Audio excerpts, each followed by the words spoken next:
Hey, happy 2025, everyone. It's been a while, but we're back in business with some Starpoint.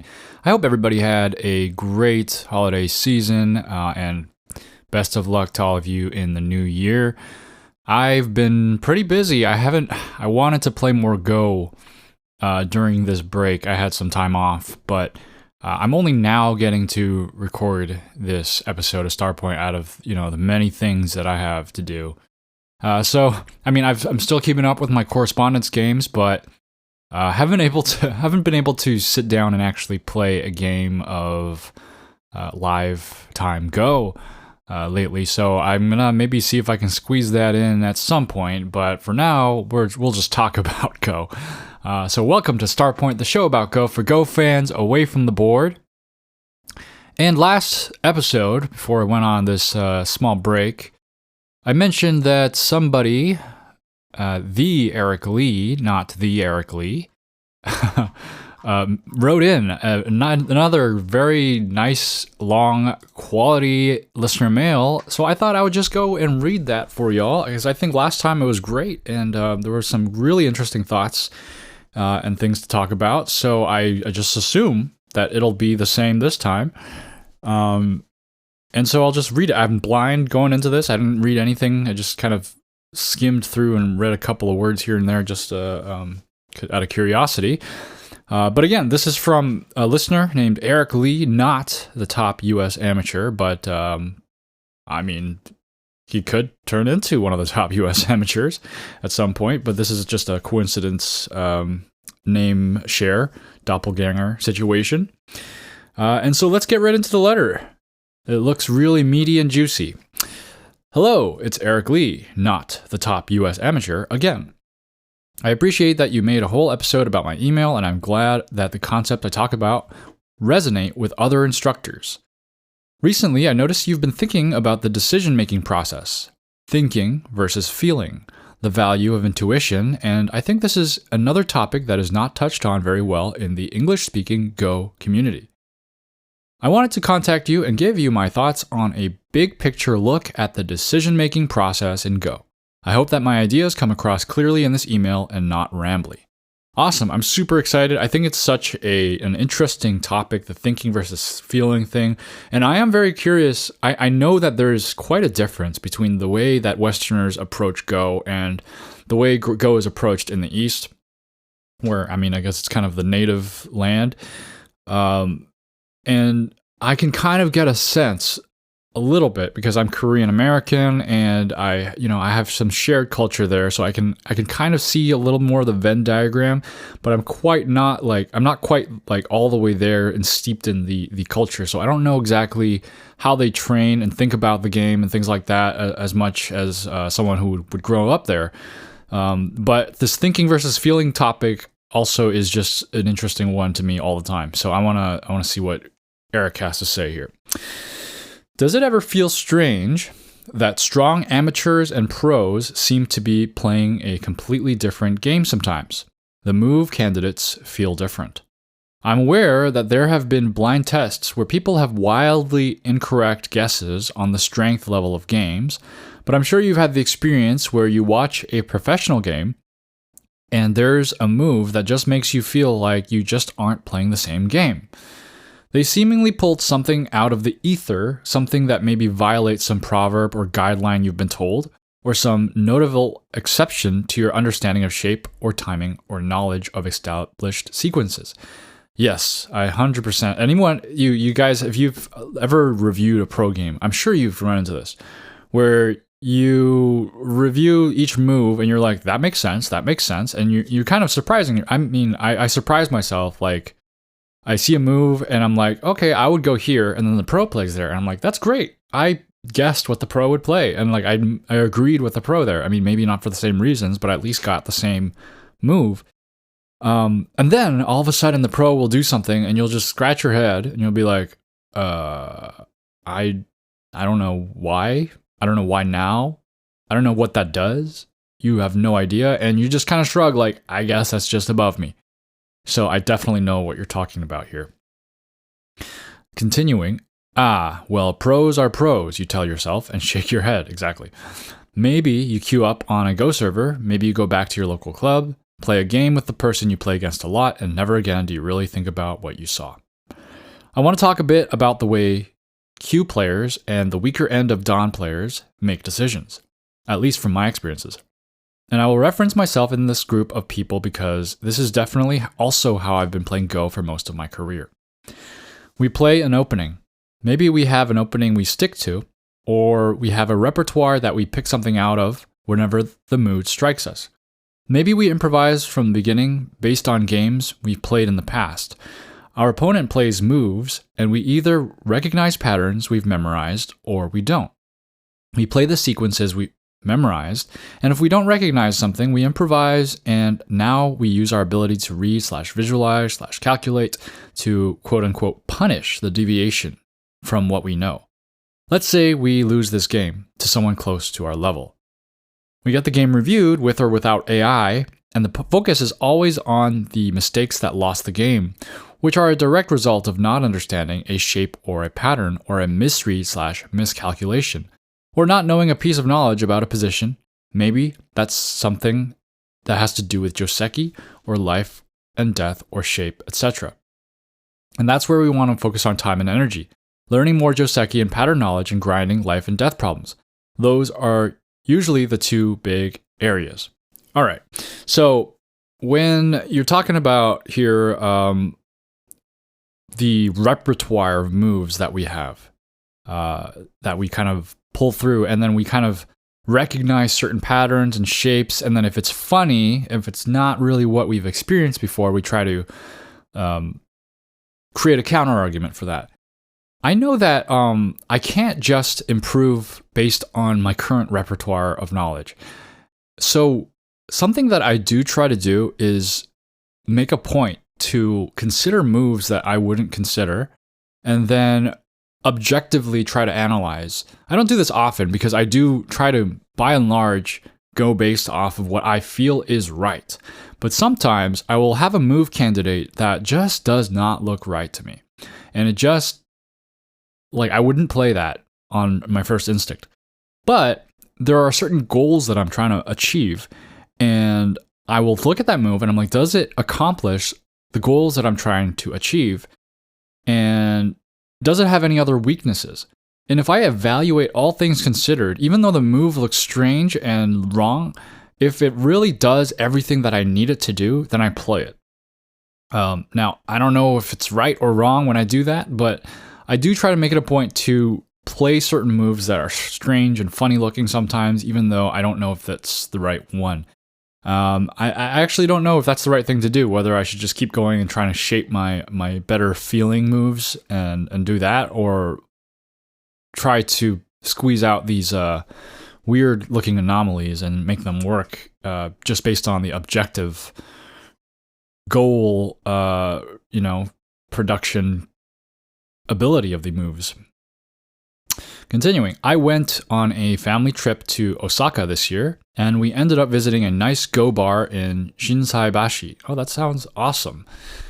Where I ended up playing against several players stronger than me. I played and absolutely got crushed by 10-year-old Singaporean prodigy Wu Xinwan. Tangent, yes, it sounds like Go Sagan, who is Wu Xinwan in Chinese. Her Japanese name would be Go Shingen, Shin meaning new. Yes, she was born the year he died, and I like to joke that he was defeated by the reincarnation of a legendary player, that I was defeated by the reincarnation of such a legendary player, but I think she honestly has a very bright future in the game. Hey, so everybody, look out for that name. Singaporean Wu Xinwan, so, Wu Xin Yuan, I believe. I hope I'm butchering it, I'm sure. Continuing, I also got to play against Sakai Takashi 3P in a game of Pergo and played his friend, who is a Fox 9 Dan with 3 stones of handicap. That sounds like a great experience. Did your whole family come with you, or was it just you? Or I'm just curious, like, who was involved in the detour? Because I feel like if I was on a family trip, like, I don't know if anyone would want to come with me to a Go bar. Coming home from this trip, I felt my own drive to improve at the game reinvigorated. I definitely got destroyed by modern patterns. I absolutely got crushed or sorry, I got absolutely outread and I don't know why I said crushed. It doesn't say crushed here. I got absolutely outread and outcalculated in fights. Nothing in my game felt like it was good enough, even though I won the handicap game, which I think is a very natural feeling. I made a 101 Wei Chi account and grinded their free problem books. Can you believe this is a free resource? I would have killed to have this when I was younger. Real quick here. 101 Wei Chi, man, I don't use it enough. Maybe it's the user interface it's like in Chinese, and then I think I used the Chrome extension at some point to try to translate the website. And maybe it's just overwhelming for me. Like there's so many different ways to study on 101 Wei Chi that I don't know exactly where to start and like what the best method of study is. But I really should go back into trying to use that as a practice routine. So, I mean, because it is a great resource. It's just not.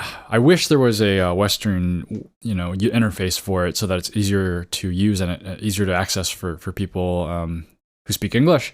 But of course, we can still do it, and I'll try to open that up. And your emphasis on it as a good resource definitely makes me motivated to try that out again. Continuing, using the woodpecker method, which is simply to go through the problem books repeatedly until you can solve them in a single session. Oh, by the way, woodpecker method that I talked about in a previous episode. I'm sure if you can search on Spotify or something, it'll come up. Meanwhile, I also have spent a lot of time watching the Here We Go YouTube channel, whose Joseki videos I believe are in the top tier for English-speaking content about modern patterns. Oh, okay. I've never heard of that one, actually. I need to check that one out. It is advertised as fundamentals and for lower level players, but as someone who is a huge pattern nerd and has a relatively large background in this area, I think the information presented is useful even at the mid-amateur dan level. And here I could definitely feel an increase in strength. I worked my way from 2Q to 4 dan on 101 Wei Chi and worked through several problem collections. Repetition really is key for adult learners, and the dopamine you get from the 101 Wei Chi rank certificates really do well to spur you on. You're really selling me on this 101 Wei Chi stuff. And also, I wanted to comment on how you felt invigorated. All it takes sometimes is just an interesting Go experience, whether you have come across a piece of media or play a game with a friend to just reignite that spark. I remember I was on a hiatus and I was not really interested in improving for a while, and then I just played one game with a friend who I ran and learned they played Go, and I just played a game with them, and I felt reinvigorated. I got super motivated. I actually as motivated as I've ever was, and I grinded it out and ranked up a whole bunch after that. So it's good to, even if you're not fully like in the zone and the groove of things playing Go, if you look for opportunities to become inspired, it can really help with your game and your passion and your desire to improve. I think it's like that for a lot of things, a lot of different interests and hobbies. Sometimes you kind of lose touch with certain things, but if you're always on the lookout for inspiration, it's always there.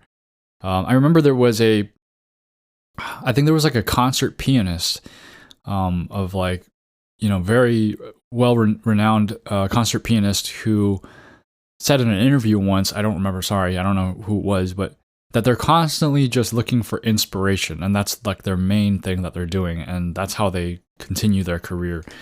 I always thought that was interesting. Continuing, but I couldn't shake this feeling that something felt fundamentally missing from the way I was trying to improve. The way I was playing the game didn't feel like the way stronger players played, and I didn't really feel like I could get to that way via patterns and via reading strength. And even though these skills are undeniably helpful and constructive. Okay, this is like definitely in line with some stuff that I've been thinking about lately with Go. Is just like I've always approached it as like a military drill, something that you have to just keep on grinding out and sharpening your blade and getting stronger that way. But lately I'm more like, let's step back, let's look at what higher level stuff I can think about when I look at this game. Continuing, watching pro games on YouTube, if I thought about why an unexpected move was played, I could justify a move after it was made, but it was hard to come up with reasoning that worked for me to explain the move before it was played. It seems obvious that there is intuition involved, but then how should I be working on my intuition? What can I possibly do to make moves, if not at this caliber, then at least in this category? Okay, so this is the essence of what I'm always thinking about when I'm thinking about improvement in Go. Like, I watch countless of lessons on YouTube, and yeah, they explain the moves, and you can tell, like, after it was played, you can say, yeah, I agree, or I understand this aspect, and that's great. But how do you train that invisible part of yourself that comes up with the insight to even have the idea to play that move? That's been my enigma for like pretty much my entire Go career. And then when I acquire that intuition, when I finally like realize that I have this ability to come up with moves that I was not able to come up with before, I don't know how I got those. And so I can't even explain to other people how to get better at Go. That's what's so interesting and also frustrating about this journey that we have playing Go. So I'm so curious what you have to say continuing on. And that is what I ended up spending my November on. I took a leap of faith and decided to join the Awesome Baduk Masterclass Challenge. I didn't know all that much about what it would entail, just that it was aimed at Don players and involved some kind of pro game study. This course is by Yoon Youngsun 8P, who leads the Awesome Baduk team of English-speaking Korean professionals. She has written books like Think Like a Pro, Haengma. Oh man, I wanted to read that book. I can't find that anywhere. And several others, including a corner pattern book she just released. Haengma, by the way, if you don't know, is a Korean term. It's one of the few Korean Go terms that's used. Because I don't think there's a Japanese equivalent, or if there is, I don't know about it. But Haengma just means the flow of the stones. And you notice if you watch Korean commentators of pro games, they'll often say, "Oh, this is good Haengma. This is good Haengma," and it's a very it's an esoteric concept to be sure, because you can't really define it, but like it's just kind of like this is the way the stones should be moving and flowing. And that's pretty much all I can really say about it. But it's an interesting concept. And continuing on, I thought to myself, if something is going to help me, then it's probably something like this. I decided to heavily commit creating a YouTube video journal of my experiences in the course. This course was both what I needed and heavily exceeded my expectations. Twice a week, we were given a pro game to memorize roughly the first 150 moves of. The process to do this requires you to come up with some kind of internal reasoning for these moves, even the weird ones, even the ones you don't understand. Then, we're given a video review of the game to watch. Sometimes it's done by Yoon AP, sometimes GoPro Cho Yonu. I'm used to just saying GoPro Yonu. 2P. Follow-up homework questions are given and answered by both Yoon AP but also Chae Won-jin, the 2022 Euro Go Congress winner with a 10-0 record, who is now a 3P with a ranking in the KBA of roughly 115 this year. That's very impressive. Some of the homework questions are to make sure we properly watched and digested the review videos, and some of them were open-ended questions where we were encouraged to do our own analysis, preferably without AI, and come up with our own conclusions. That sounds like a great program, and I've always wondered like what GoPro Yonu is up to, because she uploads on her Korean channel, I believe, fairly regularly, but unfortunately the English content has kind of been slow. I'm sure they're busy with a lot of things, so I guess this is something that she's been part of. Which is I know that she's been part of the Awesome Baduk team. I wasn't sure exactly on the regular, but that sounds like a great program. I mean, I know that I've glimpsed at like video of like Korean paduk schools for children, and I always see them arranging the stones like, did you do your homework? And then they just go and play out like a whole bunch of moves of a pro game that they've analyzed and memorized. And I'm like, oh, okay, maybe that's just something that works for children. I don't know if it's for me. Like I've done some memorization, but and I really enjoy it actually. But I've always kind of questioned whether that was a good thing to do for my brain to improve, whether that was just fun for me, and whether it was a waste of time. I didn't really know. But if someone tells me that that's good for you to do, I'm gonna do it, because that's one of my favorite ways to study. Actually, is to just replay pro games and memorize them. Continuing, I was impressed by Yoon AP, of course, who is a very experienced teacher, and I was used to Yeonu 2P's videos being very fast-paced and easy to digest.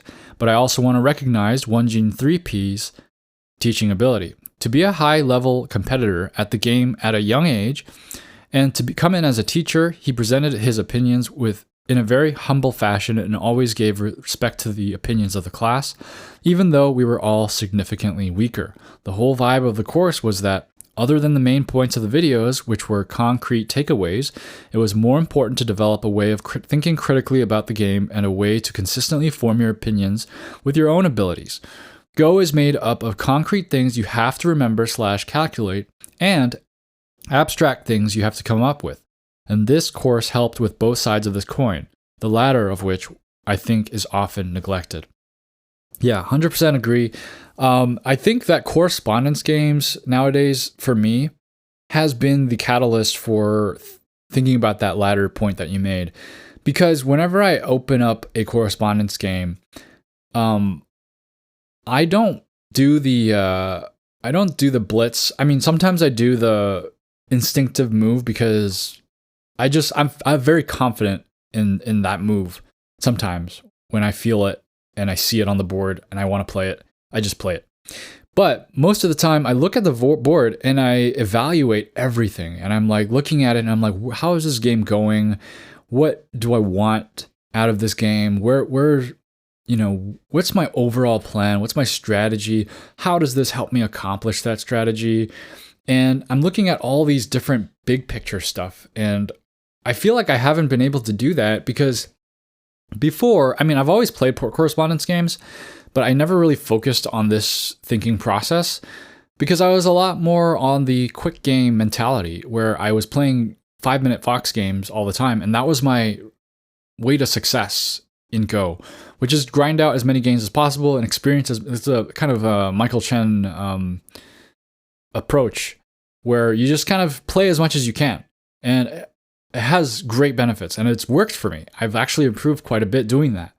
But one thing that it prevents me from doing if I play with the shorter time controls is I don't get to really strategize.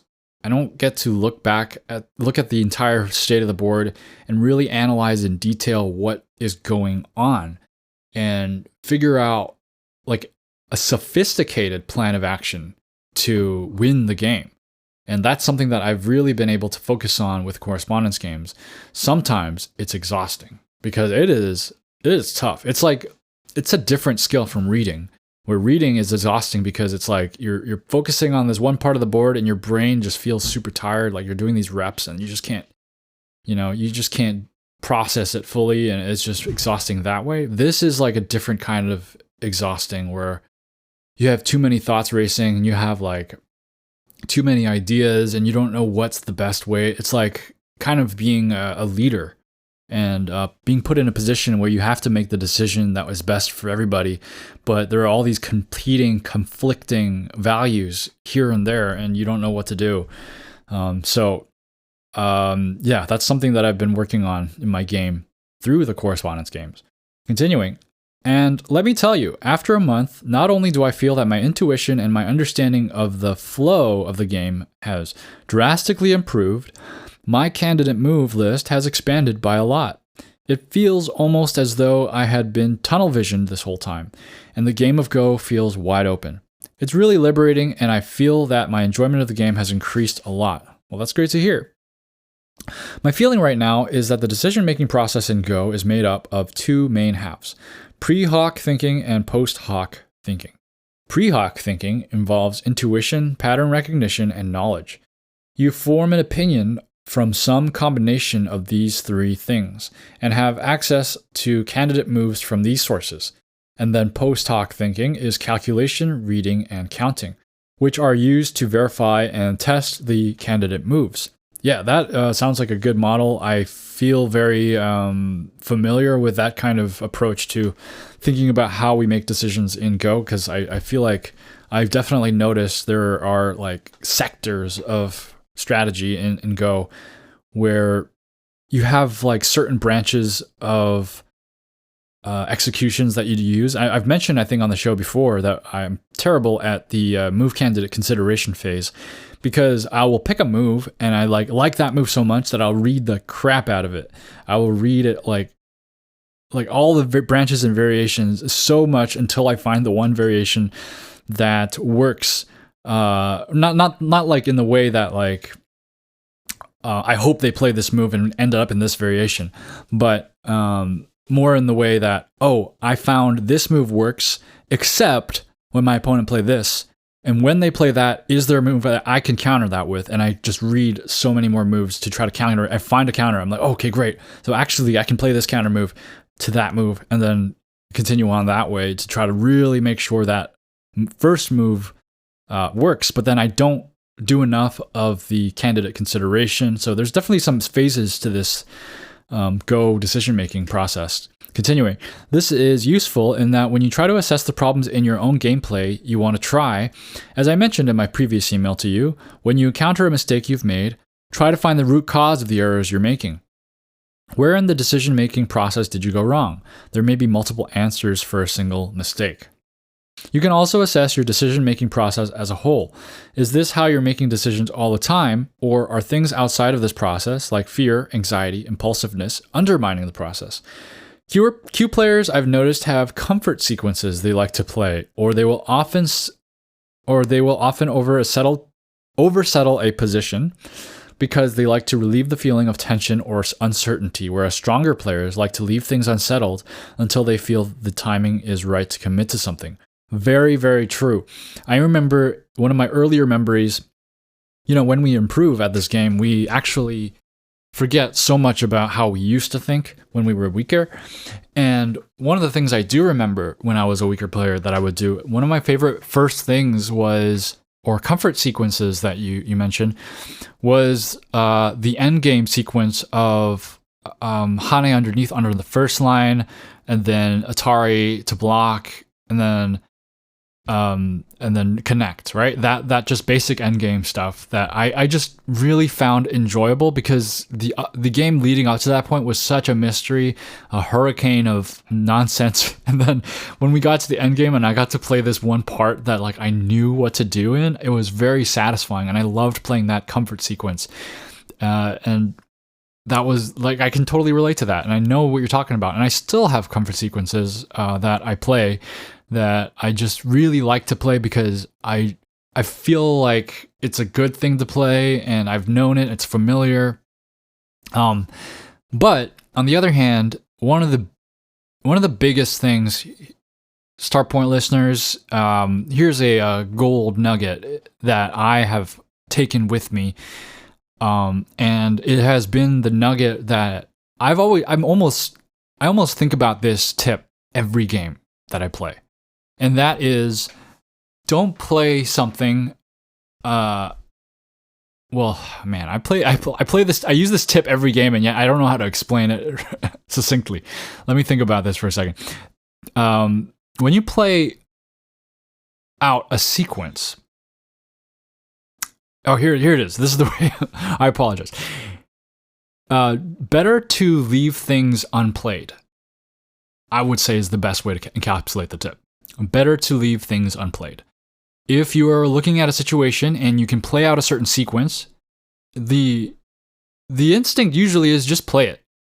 Just play the sequence out. If it's like a decent sequence, it may be good for you. Play it.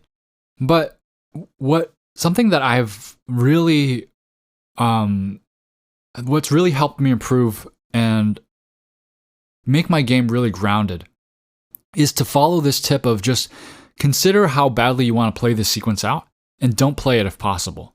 Because the board is always changing and there always could be a better time to play that sequence out.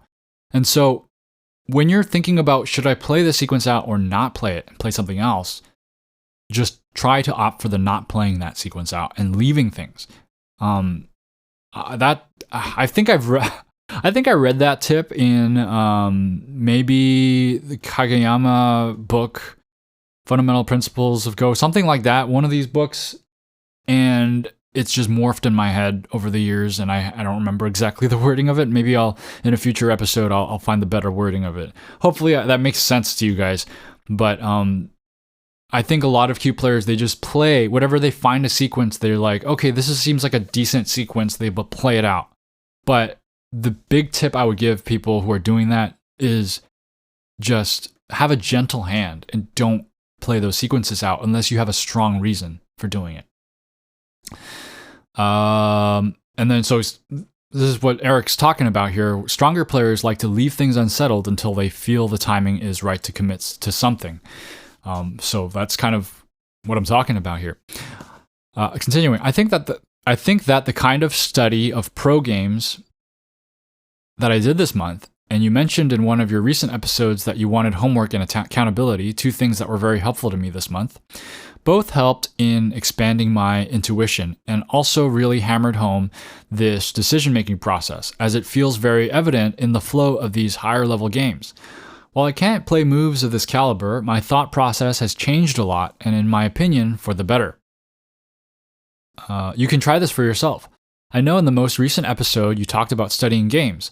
I'll do the work for you this time instead of getting all the stuff together, but it's not really too hard once you understand what you're looking for. Awesome, thank you.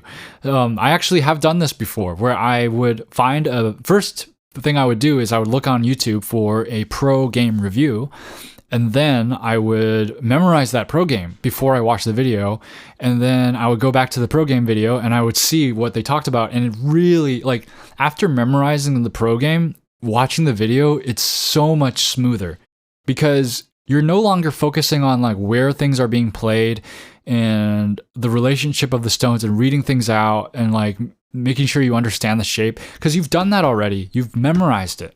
And so when you watch it, all you see are the comments and insights from the instructor, and it's a great way to study. I don't know why I don't do it more often. Continuing to what Eric, I'm sure he's going to explain exactly what I said. First, find a game that is reviewed. I really like Yoon AP's recent review of Chejong versus Nakamura Sumire from the Dr. G Cup earlier this year. And then here is a YouTube video link I will share in the description.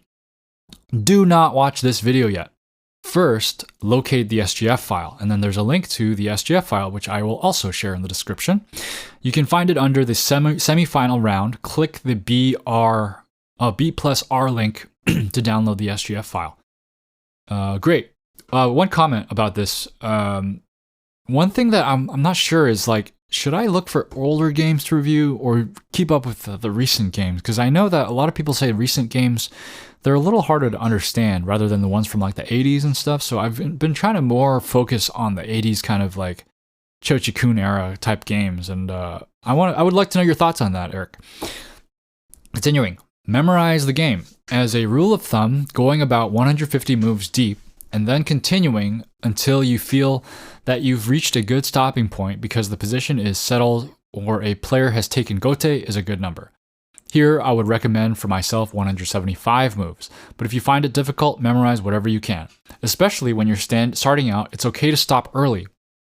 100 to 120 moves is completely fine. You're going to develop this skill with practice. You're going to notice your visualization ability improving. Okay, well, I think I've done mostly like 50 or 100 max moves. I've never gone 150, so I'm going to try that. Now watch the video and compare your ideas with what the general takeaways are. And if you like, review the game with your own AI to see if the questions and things you naturally wondered about while you were in the process of memorizing the game have a clear answer. It's important to get concrete ideas, but you are also training your brain to rationalize pro moves and get into the thought patterns necessary to play moves in these categories. The kinds of sequences, timings, and ideas are going to be absurdly different from the kinds of things you encounter in your own games. And if you stick with it, you will start to feel your intuition expanding. Oh, that sounds really exciting, and I want to do more of this.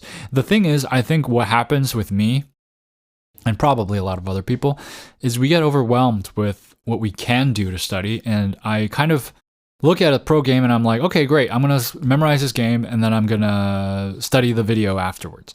But then I'm like, should I take notes while I do this? Should I kind of write down what I think? Should I actually, let me open up a SGF editor and let's memorize the game through the SGF editor, and then let's make comments. Let's mark down the thing. And then I'm like, it's just way too big. It's the process has been really like overcomplicated and I don't want to do it anymore. And then I stop. So it's really good to have somebody else tell you, this is what you should do. Do this, do this, do this, and then don't do anything else, and then that's what you should do. And then you can kind of just do it, and you don't have to worry about it. That's one of the things that's why I like kind of assigned homework, because when I study on my own, there's no structure, and I feel like I go off the rails. And continuing, and you've just completed 1 rep of the Awesome Baduk Masterclass, minus the homework and accountability, which I still really value. Right, that's the thing that I'm talking about. The month passed by so quickly, 8 games both felt like so little, but I feel like I gained so much. So, I mean, this is a great pitch for the Awesome Baduk Masterclass. I might have to check that out, because I've always considered stuff like that. I mean, I don't know if I can do it now. Super busy nowadays. So when some time frees up, I'll maybe look into it. I've considered Yeongguseng Dojang with Insong, but man, that's a time commitment and a money commitment. It's tough. It's to be able to play all those games and then make that money worth it. It's tough to justify on my end. So I mean, maybe my Awesome Baduk's class is a better fit for me. So I'll look at that. But in the meantime, this pro method, you've inspired me, and I've been meaning to get back into pro study. So I really appreciate these tips, Eric. Let's see how Eric wraps up here. So yeah, I wrote a lot. I hope this wasn't too filled with tangents. My overall feeling is that the path forward is to establish this solid decision-making process, improve on concrete skills like pattern knowledge and calculation, but also expand your intuition with this kind of focused pro game study. The Awesome Baduk team really provided a stellar learning experience, and I cannot recommend them enough. I'll be making my own video about the course overall and my thoughts on it, but I wanted to share my experiences here because they were so impactful to my current understanding. I've been enjoying these podcast episodes a lot. Hopefully what I've written makes sense and is helpful. Thank you so much, Eric, for writing in. That was a lot of quality stuff. I don't think it was rambly at all. It was very well written, and you have a lot of great thoughts on the game. And I really appreciate you taking the time to write such a quality letter into the episode. So, I mean, that's why it's dedicated an entire episode. I don't get this giant wall of text very often. And the fact that you focus on all these methods and improvement methods, like, it's great. You should maybe teach Go. I feel like you have what it takes. So one thing here is that I will link the video and the SGF file, but as Eric has described, you can try this out for yourself with just about any game. There's plenty of pro game reviews out there. I'm quite partial to Go Inside. I think is a good style for me for reviewing games. So I think I like to look at some of Go Inside's videos for reviewing games, and I'll kind of basically just look at the SGF for that. Thank you so much again, Eric. That was great. I'm gonna try to do the exercise that you mentioned here with the materials that you've provided, and let everybody know if I actually complete it, that whether that was helpful for me and what kind of experience that it gave me. I love busting out the board and stones. Although it takes more time and it's not as convenient as just going through digitally with the SGF editor, there's nothing like just taking out a set of stones, placing the board out, and going through a pro game with that. I will probably do a mix of both. So I'll Every now and then I'll use a board and stones to do it, but then I'll probably also, I used to only do it on the board and stones, and I think that was a big reason why I kind of slowed down and stopped studying games, because it just takes a while to clean up the stones and I can't go through it again and again. But it's just so fun. It's just so fun. So you got to balance it, right? You got to have the enjoyment of taking out the physical equipment, but also, if it's more efficient to use it to memorize things digitally, go for that. So I'm going to maybe not limit myself to one method or another, just kind of go with what I feel will get me to do it. And then I'll see what happens from there. And now it's time for the DDK advice corner. And the tip of the day is count your liberties.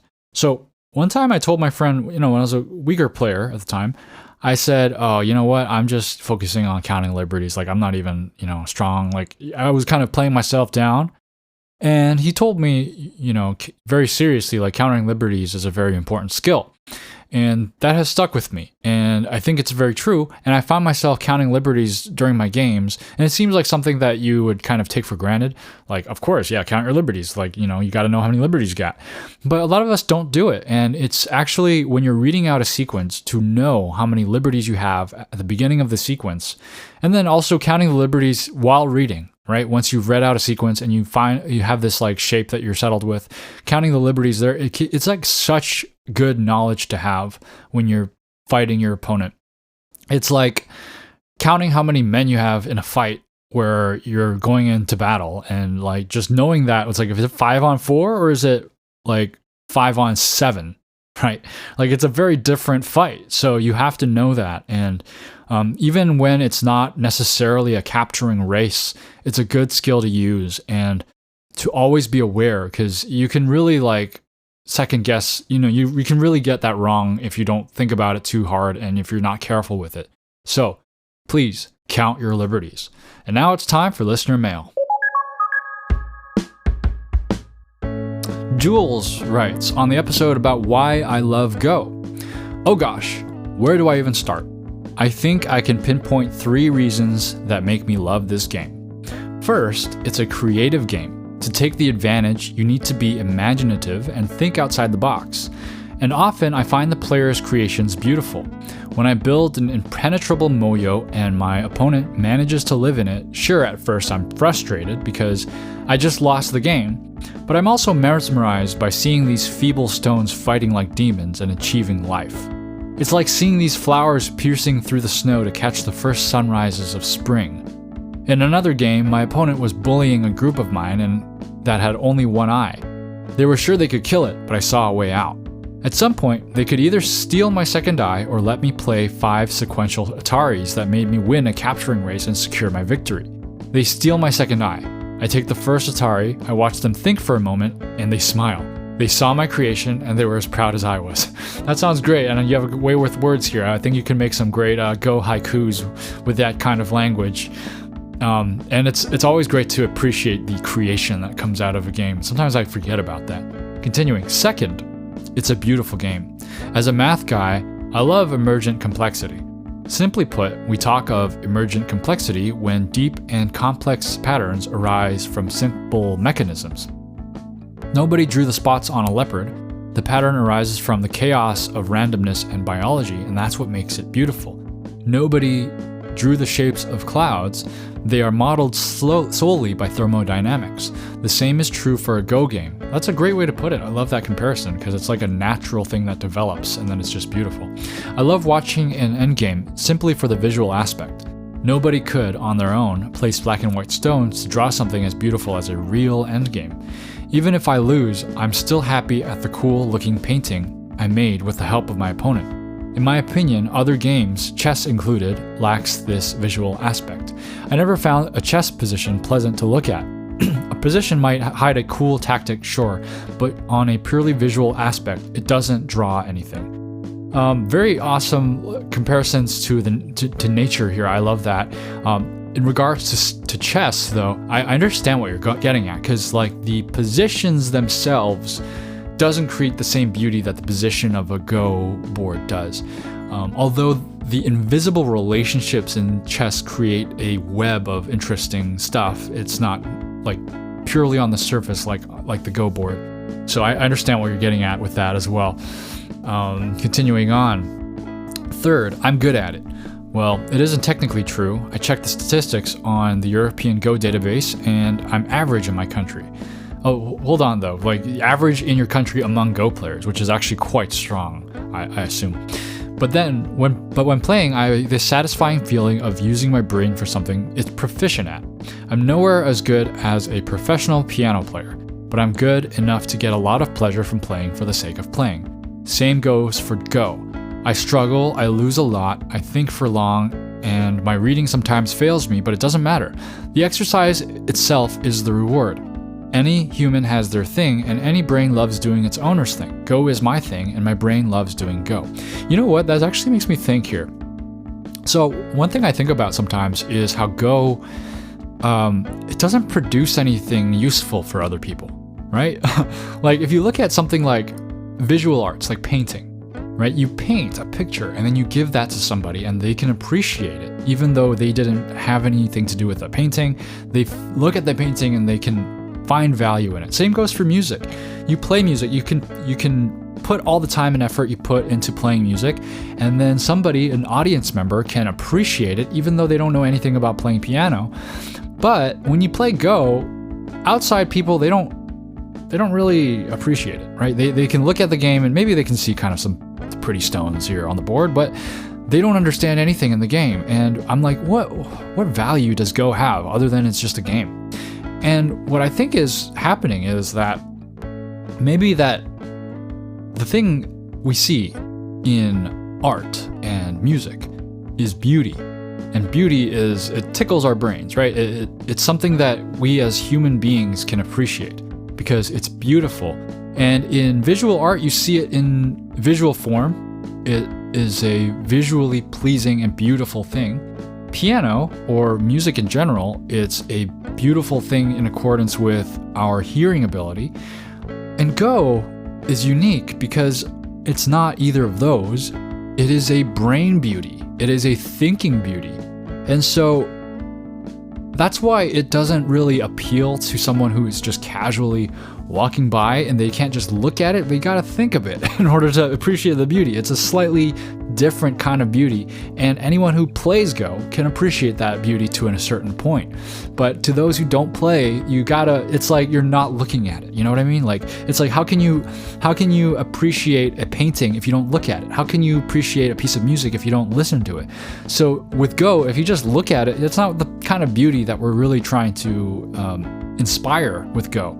With Go, you gotta think. That's your sense that you're using to appreciate the beauty of Go. And that's why it's so beautiful to us players.